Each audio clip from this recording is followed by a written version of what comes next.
paling lama setengah jam ya. Ya, Silakan yang lain kalau ada pertanyaan boleh langsung raise hand saja. itu.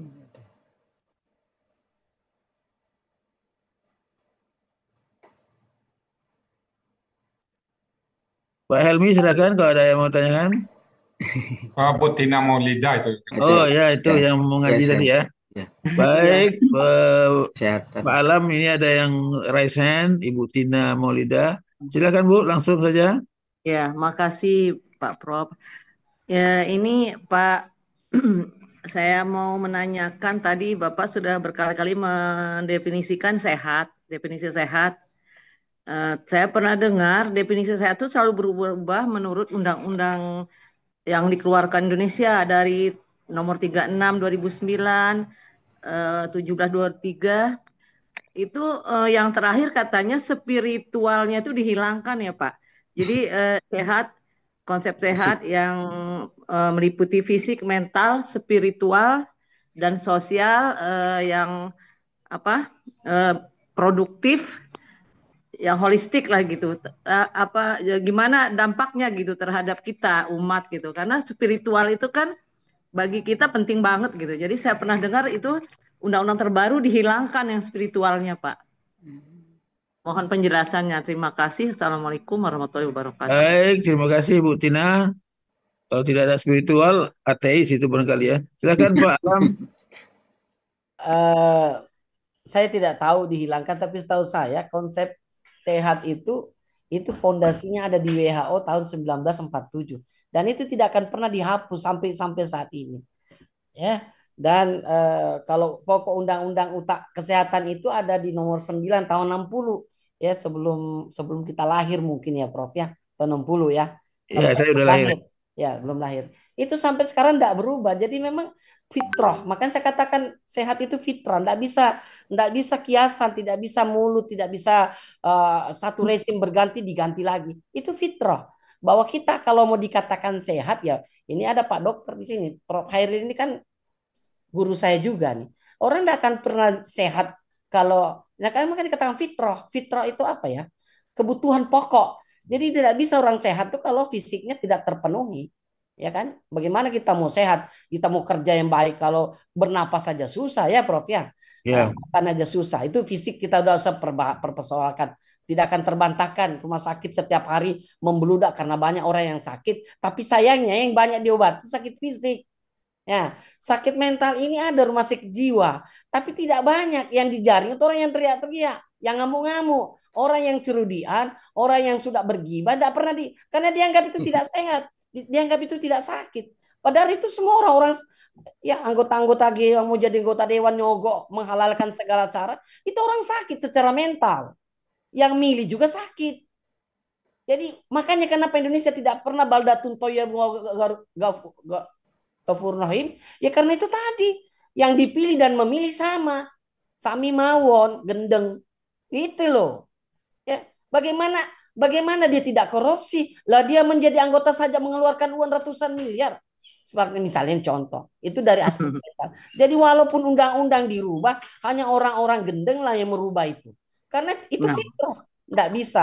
Terus sosial, lah tidak mungkin lah. Fitrah juga kebutuhan sosial. Kita kumpul di sini sama Prof. Heri, itu kan fitrah kita. Saya butuh lama, Prof. Heri teman saya, Pak Sam teman saya. Kalau tidak melalui link Zoom seperti ini, saya tidak bersilaturahim. Saya butuh itu. Kita ini yang butuh saling mengunjungi, saling bersapa. Itu fitrah. Saya itu kebutuhan mendasar pada diri manusia. Jadi apapun siapapun yang merubah kalau memang itu ada, saya belum pernah baca Ibu. Saya rasa itu tidak akan pernah bisa dirubah karena ketika dia merubah itu namanya merubah fitrah manusia. Ya, orang perlu makan setiap hari. Dirubah. Ada undang-undang, tidak boleh makan. Matilah orang. Tidak bisa. Itu fitrah, itu kebutuhan hakiki, kebutuhan mendasar yang tidak boleh. Tidak, harus terpenuhi. Makanya orang dikatakan sehat itu bukan karena dia ada tertulis, ada undang-undang. Tanpa ada undang-undang pun yang namanya kebutuhan sehat itu adalah sesuatu keniscayaan, satu kebutuhan mutlak. Suka tidak suka, mau tidak mau, mulai dari orang Arab, orang Eropa, orang Badui, orang mana-mana, termasuk orang Komering, pasti butuh yang namanya sehat. dan sehat itu mahal. Terima kasih. Baik, terima kasih. Termasuk orang Makassar juga. Saya orang Makassar juga. Maaf Pak Nur Alam, maaf Pak Nur Alam. Jadi kalau kita sebagai orang kesehatan ini, kita lebih baik mengacu pada undang-undang yang lama saja Pak ya, karena kata-kata spiritual oleh rejim dihilangkan gitu Pak. Yang undang-undang secara politis lah, undang-undang 17 2003 kita kembali ke WHO kali ya.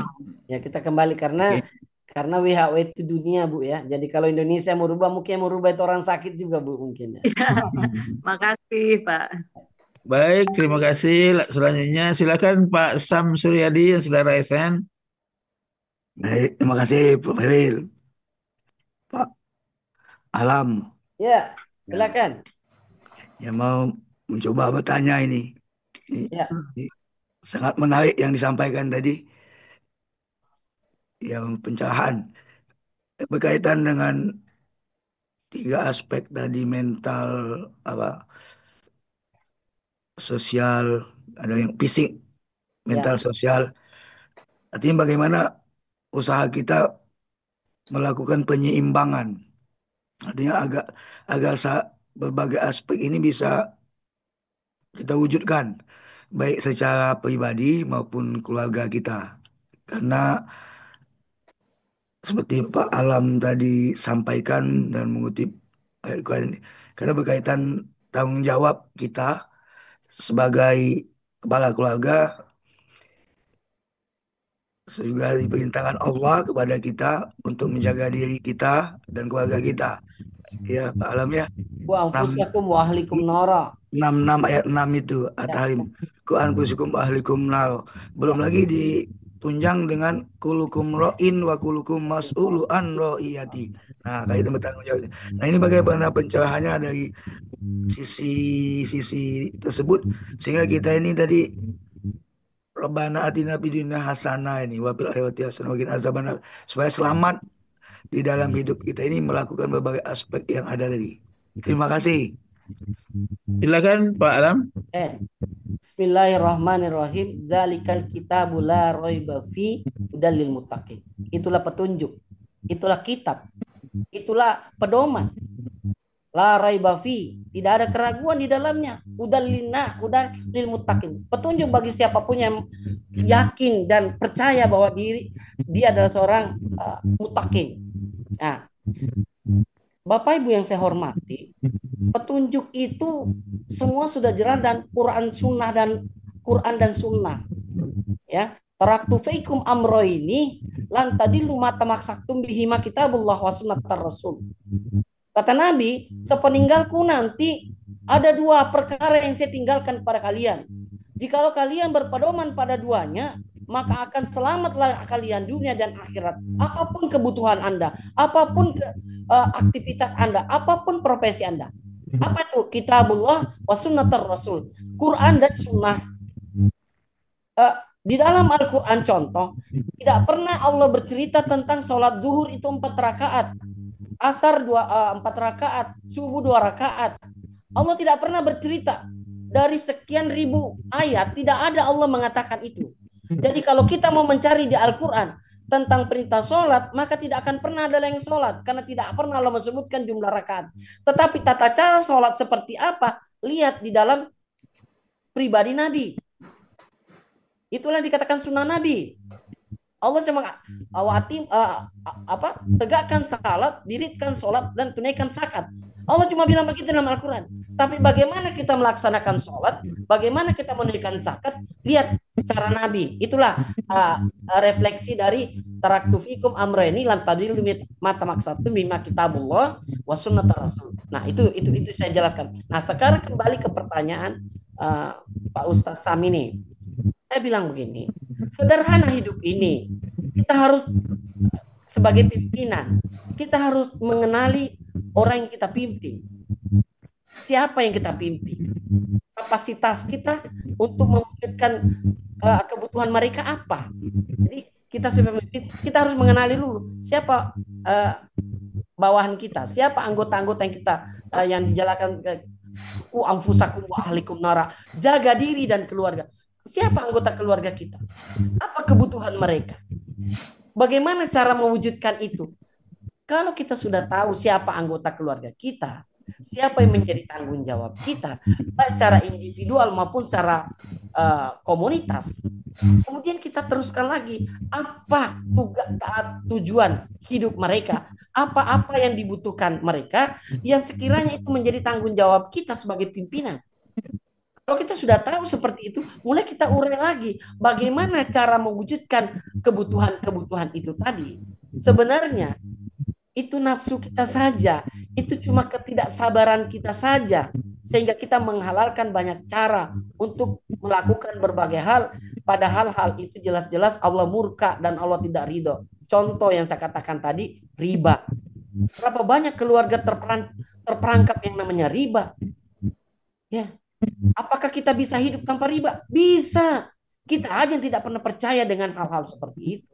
Maaf Bapak Ibu, saya ngetong ngomong seperti ini karena saya termasuk orang yang tidak setuju dengan riba. Seperti itu. Ya, semoga ini menjadi manfaat buat kita semua. Saya hidup di kampungnya orang, Prof. Hairil, sudah 30 tahun saya di Palembang ini. Alhamdulillah, tidak ada yang ketuk rumah saya untuk minta pinjaman saya dikembalikan, tidak ada. Kalau saya yang pinjamkan orang mungkin, tapi kalau saya yang mau minjam, insya Allah mudah-mudahan tidak sampai akhir hayat. Karena itu, tahu enggak Bapak Ibu, riba itu sama dengan memperkosa ibu kandung sendiri. Dosanya. Ya, saya ulangi. Riba itu sama dengan memperkosa ibu kandung kita sendiri. Adakah dosa yang lebih tinggi dari itu? Nah, oleh karena itu, saya ingatkan pada diri saya ingatkan pada diri kita semua. Ayo, kita memperbaiki. Jadi kembali ke pertanyaan Dr. Sam tadi, gampang. Kita lihat siapa anggota keluarga kita, apa kebutuhan mereka, secara personal, secara komunitas, dan bagaimana kita mewujudkan itu. Semua sudah ada tata caranya di dalam Quran dan Sunnah. Taraktubikum amro ini lantadilu mata maksaktum bihi kitabullah wa sunnat rasul. Zalikal kitabu la raiba fi udalil. Itulah kitab pedoman hidup kamu yang tidak akan ada keraguan dan menjadi hudang petunjuk yang terbaik untuk membawa kita dunia bahagia, sejahtera di dunia dan akhirat kelak ini. Baik, terima kasih. Masih ada yang raise hand. Silakan Ibu Erdita Agustina. Ya, terima kasih Bapak. Assalamualaikum warahmatullahi wabarakatuh. Waalaikumsalam warahmatullahi wabarakatuh. Terima kasih atas kesempatan webinar saya. Pertama, yang ingin saya tanggapi tentang sehat. Sehat itu kan yang pasti sehat jasmani, rohani, dan spiritual. Nah, kemudian di dalam pendidikan kan juga dilaksanakan atau sebagai bagian tujuan pendidikan itu sehat jasmani, rohani, dan spiritual. Nah, kemudian untuk melaksanakan itu tentu pemerintah punya kebijakan. Nah, saya kenalkan dulu Pak Nur Alam, saya orang Palembang, saya di Sako. Jadi kebijakan pemerintah benar Bapak, itu pernah di wali kota memberikan syarat untuk masuk sekolah, terutama saya di jenjang SMP. Salah satunya adalah tidak buta Al-Quran. Nah, itu kebijakan benar, tapi tidak ada juknisnya. Jadi otomatis para kepala sekolah artinya membuat juknis sendiri bagaimana untuk mengetahui calon siswa itu bisa atau tidak buta huruf Al-Quran. Itu penting. Nah, oleh karena itu saya pernah menjabat kepala sekolah. Saya lakukan itu melalui tes di satu sekolah di Gandus itu. Tes di sekolah pertama alhamdulillah sukses. Jadi minimal misalkan di jenjang Iqra 4 misalnya anak itu bisa untuk tamat SD itu menyambut SMP. Nah, kemudian di sekolah yang kedua saya lakukan itu melalui tes juga untuk menyaring atau mendapatkan orang yang buta huruf, anak yang buta huruf, sehingga ketika dilakukan itu ternyata ada yang protes, Pak. Ada yang protes, kemudian saya didatangi pihak dinas, sehingga itu di stop. Nah, jadi di sini saya menyayangkan bahwa apa yang Bapak katakan tadi termasuk pemerintah yang sakit itu. Padahal istilahnya kan itu untuk membuktikan bagaimana anak itu betulkah dia sudah dapat membaca Al-Quran. Nah, disinilah yang keprihatan kita antara pelaksanaan dari kebijakan yang diberikan tidak jelas juknisnya, kemudian dilaksanakan mendapat dampak sehingga artinya kita hilang muka di mata masyarakat bahwa kita mengimplementasikan kebijakan tadi ternyata ya masih salah. Itu yang saya prihatinkan dan mohon apa pendapat Bapak itu Pak tentang pendidikan yang mencapai sehat jasmani, rohani dan spiritual. Terima kasih Pak. Assalamualaikum warahmatullahi wabarakatuh. Waalaikumsalam. Silakan Pak Alam. Masih mute Pak Alam. Oke, jadi Bapak Ibu, apa ya, minyak sama air itu tidak pernah bisa disatukan. Tidak pernah sampai kiamat tidak pernah bersatu minyak dengan air itu. Jadi kalau ada orang mencoba mencari formulasi yang bagus menurut dia tanpa mengetahui dasar Quran dan Sunnah, maka saya pastikan tidak akan pernah bahagia itu, Prof. Ya, jadi aturan regulasi selama berpijak pada Quran dan Sunnah, selama pada merujuk pada hadis Nabi yang saya sampaikan, taraktu fikum amroini lan tadillu ma tamassaktum bihi ma kitabullah wa sunnatar rasul. Hanya dua itu. Biar dia dari Jerman S3-nya sampai S9. Biar gelar profesornya di depan belakang. Selama dia tidak mengikuti Quran dan Sunnah, Nabi sudah menjamin, lu tidak akan pernah bahagia dunia wal akhirat. Ini yang ngomong Nabi. Jadi mau dia wali kota, mau dia bupati, mau dia siapa, Fir'aun laknatullah, Namrus laknatullah sekalipun, ketika dia mencoba membuat suatu tatanan kehidupan yang Allah tidak ridho, Allah binasakan juga. Korum itu sampai dikisahkan Bapak Ibu, itu hartanya korum, kuncinya apa namanya itu, kota-kota emasnya, kota-kota itu dibawa oleh apa itu ratusan onta. Makanya orang tuh kalau ada dapat harta korum itu kalau dikumpulkan dunia ini belum ada apa-apanya, Bu. Saking banyaknya hartanya korum. Makanya bilang harta korum. Korum saja yang tadinya cepat-cepat pulang gara-gara sarun harus dibagi berdua sama istrinya, Prof. Ketika dia mencoba keluar dari sistem yang sudah Allah buat, hancur juga.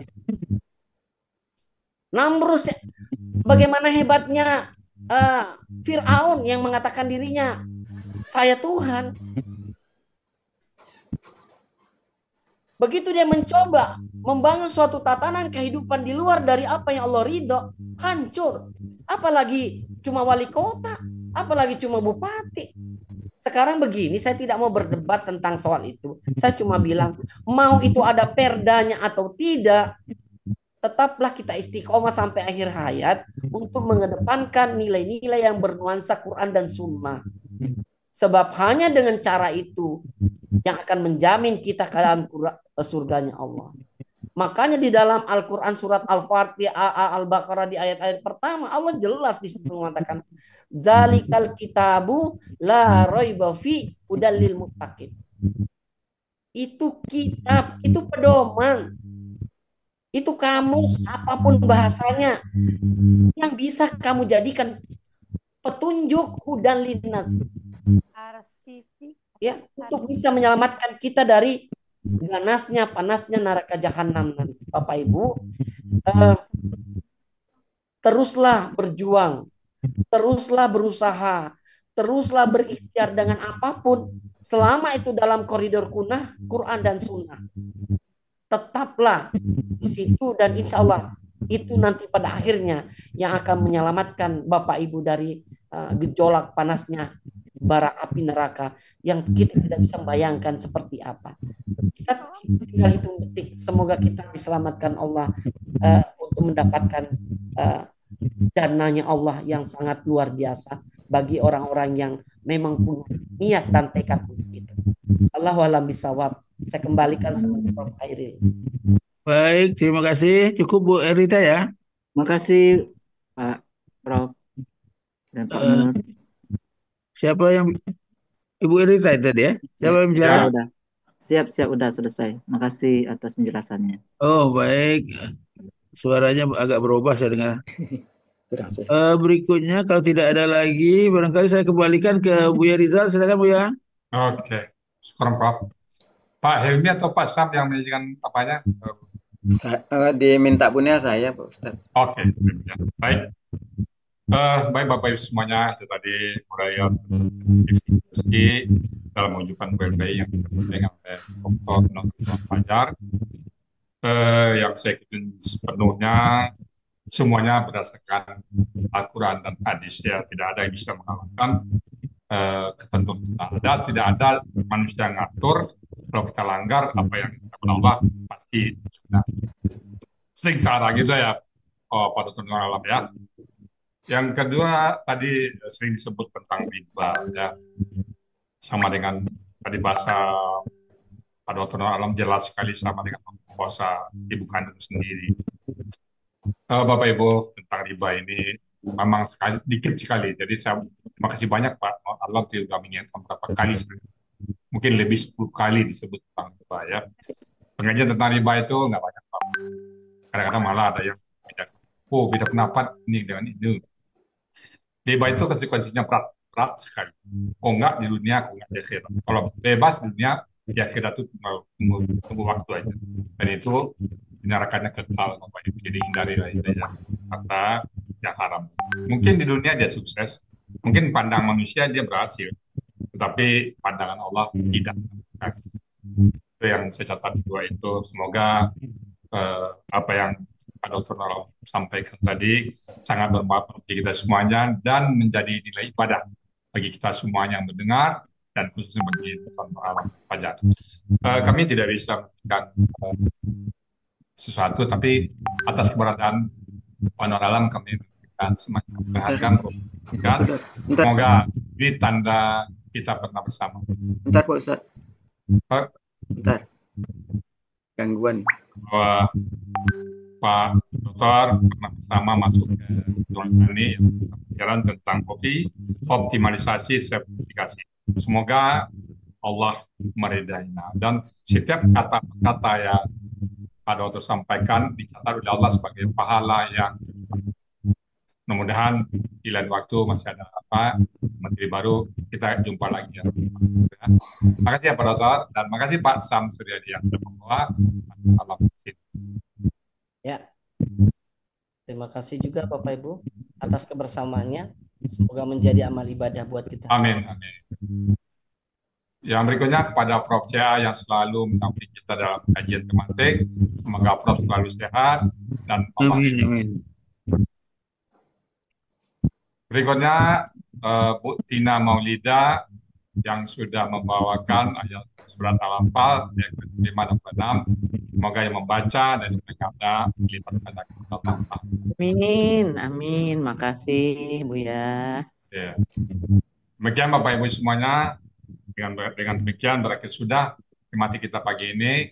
Semoga sekali lagi Allah catat kita sebagai orang-orang yang diridai dan insya Allah nanti kita disebutkan Allah. Dan saya kembalikan kepada Prof. Syah untuk menjelaskan Prof. Baik, terima kasih. Alhamdulillah.